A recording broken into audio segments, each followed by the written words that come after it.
తెలంగాణ సుపరిపాలనలో మరొక చారిత్రాత్మక అధ్యాయం ఆవిష్కృతమైంది. గతంలో రాజధాని జిల్లా కేంద్రాలకే పరిమితమైన ప్రజావాణి ఆపై రెవెన్యూ డివిజన్ స్థాయికి చేరి నేడు ప్రతి మండల కేంద్రానికి విస్తరించింది. ప్రజల కష్టాలను వారి సొంత గడ్డపైనే వేగంగా పరిష్కరించాలన్నదే ఈ విప్లవాత్మక అడుగు వెనుక ఉన్న ఏకైక సంకల్పం.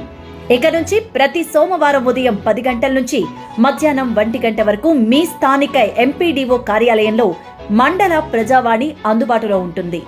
సమస్య ఏదైనా సుదీర్ఘ ప్రయాణాల భారం లేకుండా మీ సమీప మండల ఆఫీసులోనే నేరుగా వినతి పత్రాలు సమర్పించవచ్చు.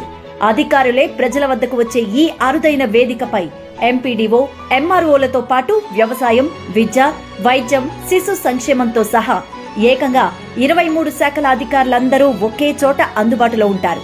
మీ సమస్యను నమోదు చేయగానే తక్షణమే రసీదు అందించి పరిష్కారానికి చర్యలు వేగవంతం చేస్తారు. పారదర్శకత కోసం ప్రతి ఎంపీడీఓ కార్యాలయంలో కంప్యూటర్, ఇంటర్నెట్ సౌకర్యాలతో ప్రత్యేక గ్రీవెన్స్ రిజిస్ట్రేషన్ కౌంటర్స్ ను ఏర్పాటు చేసింది రేవంత్ సర్కార్. మీ అర్జీలను నేరుగా ప్రజావాణి ఏకీకృత పోర్టల్లో అప్లోడ్ చేసి నిరంతరం పర్యవేక్షిస్తారు. సామాన్యుడి కష్టాన్ని గుర్తించి పాలనను మీ ముంగిటికే తెచ్చిన మన ప్రజా ప్రభుత్వానికి ధన్యవాదాలు. ప్రతి సోమవారం మీ మండల కార్యాలయంలో జరిగే ప్రజావాణిని వినియోగించుకోండి.